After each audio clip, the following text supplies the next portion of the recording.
किसान का बेटा, था वो दृढ़ता का भंडार। वल्लभ भाई पटेल नाम कहलाता था सरदार। कृषक कार्मिक जनगण से था उसको प्यार अपार। अखिल देश ने उसे रहनुमा किया था सरकार। गांधी बापू का शिष्य, सत्य अहिंसा का अवतार। किंतु एक भारत करने को धर लेता हथियार। लौह पुरुष संबोधन था वो लोहे की दीवार। तेज पुंज तुम, शक्तिपीठ तुम, बल का सागर अपरंपार। ऋणी देश का नम्र नमन तुम स्वीकारो सरदार।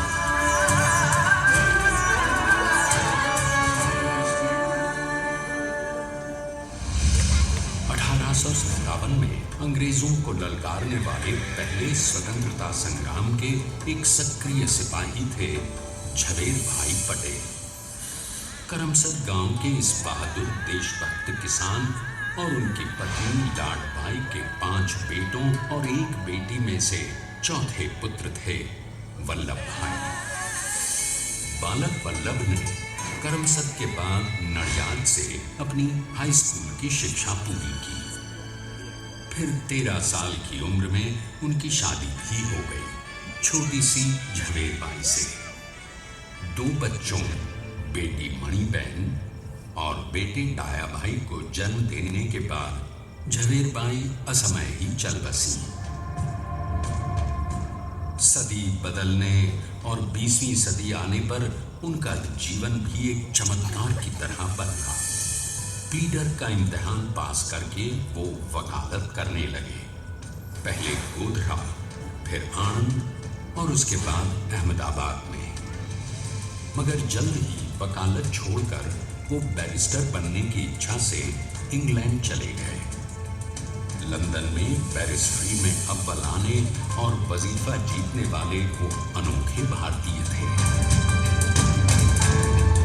अब तो अहमदाबाद की वरिष्ठ अदालत में बैरिस्टर पटेल की जिरह और जीतों की धूम मच गई।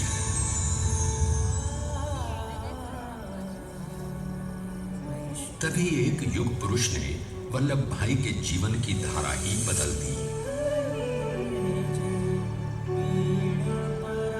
दक्षिण अफ्रीका में सत्याग्रह के अहिंसक अस्त्र से गोरे शासकों को सबक सिखाकर भारत वापस आए बैरिस्टर मोहनदास करमचंद गांधी से मिलकर वल्लभ भाई ने अपने कुछ वर्षों से सीखे विदेशी व्यवहार और संस्कार हमेशा के लिए त्याग दिए और अब वो अपने खेड़ा के किसानों को हक दिलाने के लिए बापू के साथ आंदोलन में कूद पड़े। अब उनके पैरों में जूते नहीं, गांवों की धूल थी। हृदय में भारत भूमि की शस्य श्यामला धरती। मन में थे गांधी और मस्तिष्क में एक नए स्वतंत्र भारत का सपना।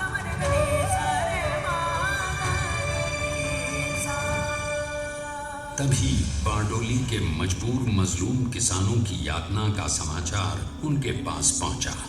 तुरंत वल्लभ भाई वहां पहुंचे और यूं शुरू हुआ भारत का सबसे बड़ा और सफल किसान आंदोलन बारडोली। वल्लभ भाई ने बारडोली के 87,000 किसानों को ऐसा अटल, अडिग, अचल मनोबल दिया कि अंग्रेजी सरकार हिल गई और 1 बरस के बाद उनका लगान माफ कर दिया गया। अब तो पूरे देश में लोग वल्लभ भाई के नाम की कस्में खाने लगे।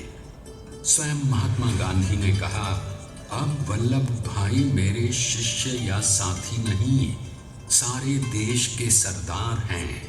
और देश को मिल गया एक अनोखा असरदार सरदार।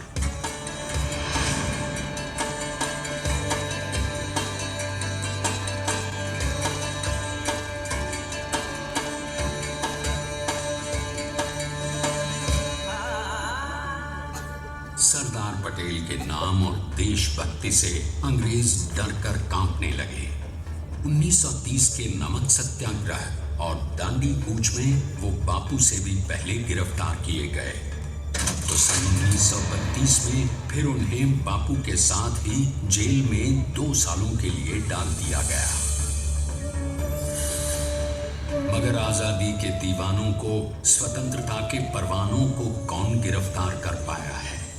जेल से छूटते ही सरदार को कांग्रेस के नए राष्ट्राध्यक्ष पद पर चुना गया और उनकी सरपरस्ती में राष्ट्रवादी भारतीयों ने तमाम ब्रिटिश सूबों में जीत हासिल कर वहां अपनी स्थानिक सरकारें बनाई। किंतु सरदार का सपना केवल सरकार बनाना नहीं था। उनका स्वप्न तो था एक ऐसे नए भारत का जहां हर रंग, हर रूप, हर जात, मजहब, तबके का हिंदुस्तानी एक साथ मिलकर एक ऐसा नया भारत बना सके जहां पूर्ण स्वराज्य के साथ सारे समाज को गरीबी, अशिक्षा, छुआछूत से भी आजादी मिल जाए। इसकी पहली रणनीति थी भारत को अंग्रेजों की गुलामी से आजादी, ताकि भारत के लोगों की अपनी सरकार सबके साथ और सबके विकास के लिए काम कर सके। बापू की अगुवाई में अब देश ने अंग्रेजों को अंतिम चेतावनी दे दी, करेंगे या मरेंगे, क्विट इंडिया, अंग्रेजों भारत छोड़ो। बस फिर क्या था, संघर्ष की रणभेरी बची। 3 सालों के लिए सरदार पटेल को भी सत्याग्रही नेताओं के साथ जेल में ठूंस दिया गया। 2 सालों के बाद अंग्रेजों को बापू के सभी शिष्यों और साथियों को छोड़ना पड़ा।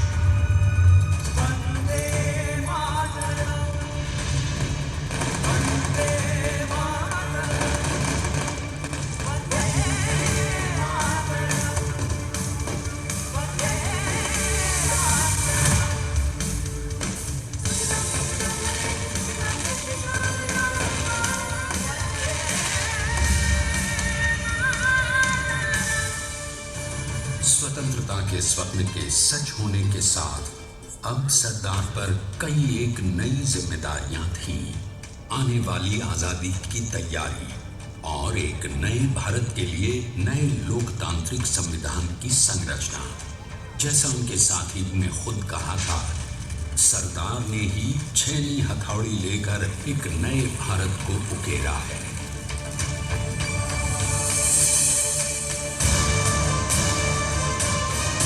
स्वाधीनता तो प्राप्त हुई, लेकिन खंडित भारत में भी उठते विभाजनवादी अंधकार को अभी दूर करना था।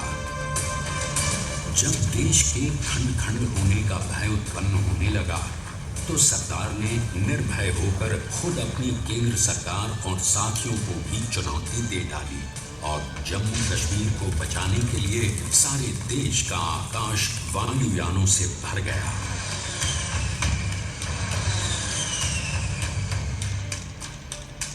और फिर हैदराबाद और जूनागढ़ के भारत में विलयीकरण को पाकिस्तान से चुनौती मिली। सरदार चाहते थे कि देश की 1 इंच धरती अब और विभाजित नहीं होनी चाहिए। नए भारत को एक करने के लिए समझा बुझाकर, मना कर 565 रियासतों को सरदार ने अपनी सूझबूझ, सदाशयिता, संबल से एक नए स्वतंत्र भारत का अभिन्न अंग बना दिया। हमारे इतिहास में अखंड भारत के पुरुषार्थ का ये एक महानतम अध्याय है।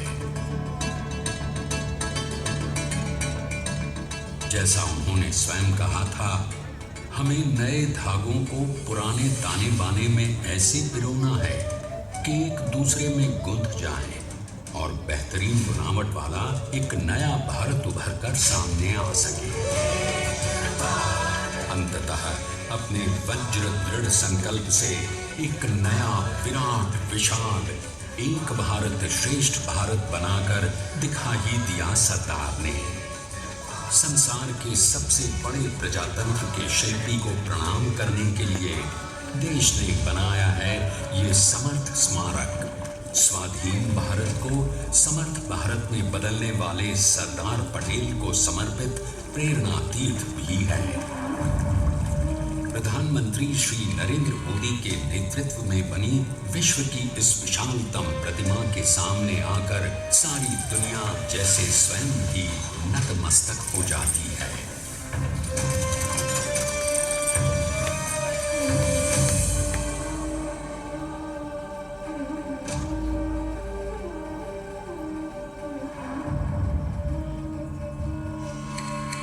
देश को बना गया वो अमित अटल,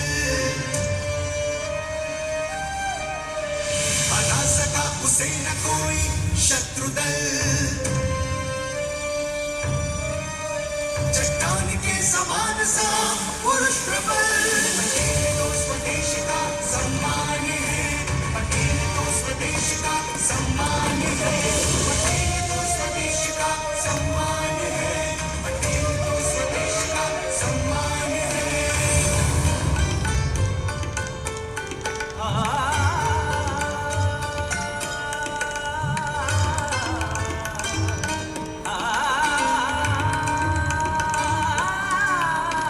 ऊंचाइयां आकाश को छुए हुए, गहराइयां समुद्र की लिए हुए,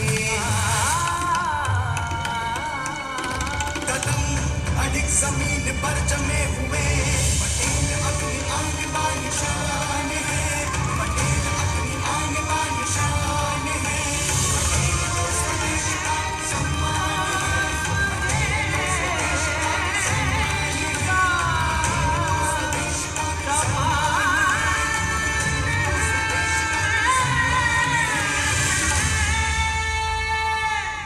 आइए अब देखते हैं कि अपने लौह पुरुष को श्रद्धांजलि देती 182 मीटर ऊंची विश्व की सबसे विशालकाय प्रतिमा का निर्माण कैसे हुआ।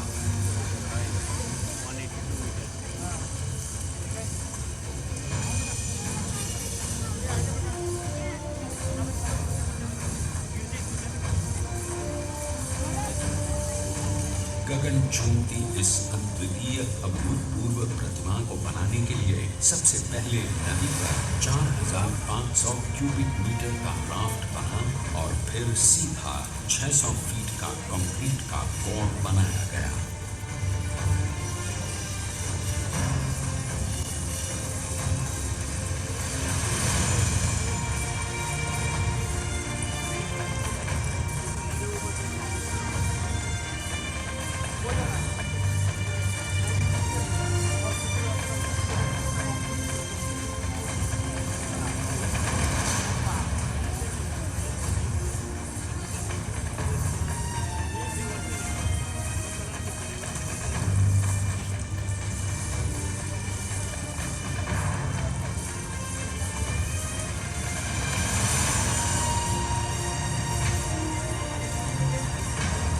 इस कंक्रीट कोर के साथ लगाया गया स्टील का फ्रेमवर्क।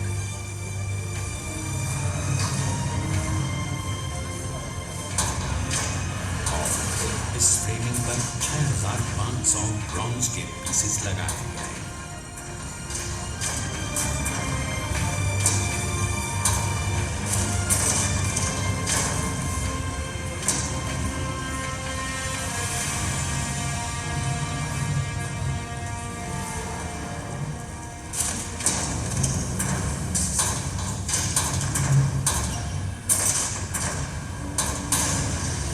सोचिए कि 182 मीटर ऊंचे इस भव्याति भव्य स्मारक के निर्माण में कितना सामान और मेहनत लगी होगी। 70,000 metric ton cement, 18,500 metric ton reinforcement steel, 6,000 metric ton structural steel और 1,700 मेट्रिक टन ब्रॉन्ज।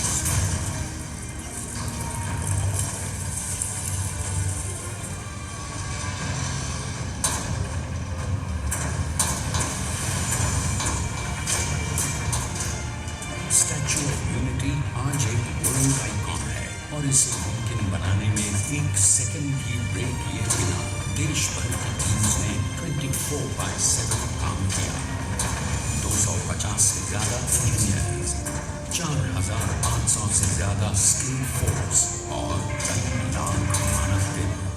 हम गर्व से कह सकते हैं कि मिलाकर स्टैच्यू ऑफ यूनिटी के निर्माण में 95% माल सामान, मजदूर, इंजीनियर्स और एक्सपर्ट्स थे भारतीय। जानते हैं कि 182 मीटर ऊंची इस भव्य प्रतिमा को बनाने में कितना समय लगा? डिजाइन के लिए 12 महीने और निर्माण के लिए 34 महीने, यानी कुल मिलाकर केवल 46 महीने।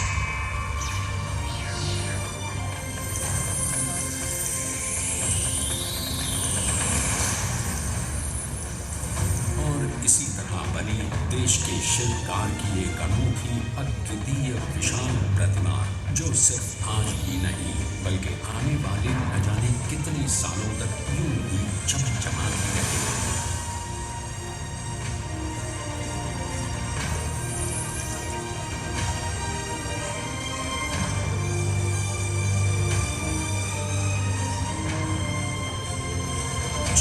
महीनों तक लगातार बिना रुके एकजुट होकर न जाने कितनों ने परिश्रम किया और उनका साथ दिया भारत की 125 करोड़ जनता ने।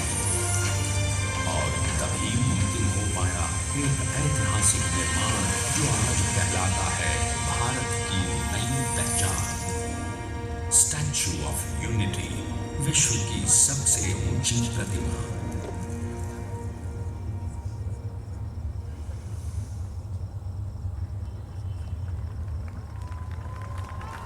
सरदार ने अपनी गंभीरता, शालीनता और दूरदर्शिता से भारत को संगठित करने के असंभव कार्य को संभव कर दिखाया।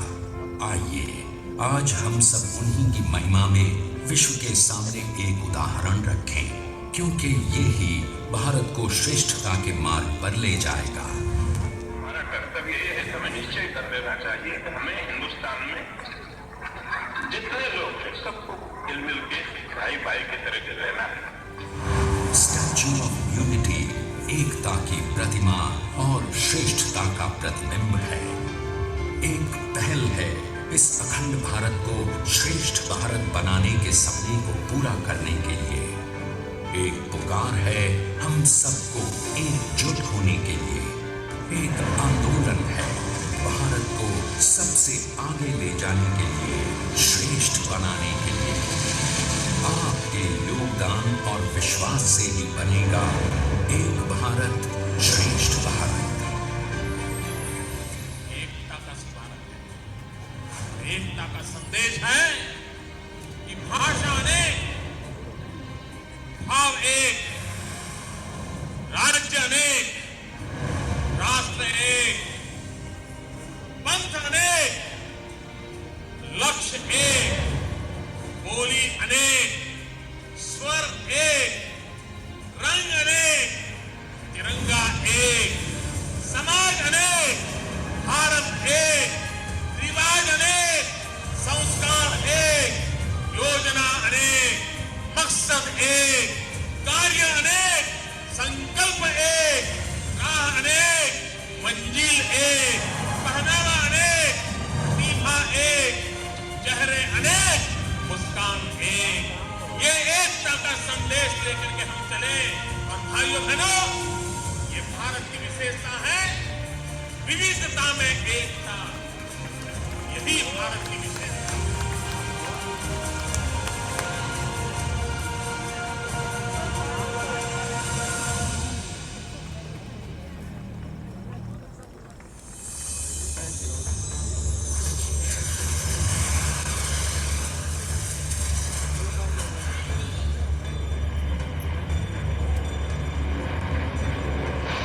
Please stand up for the national anthem.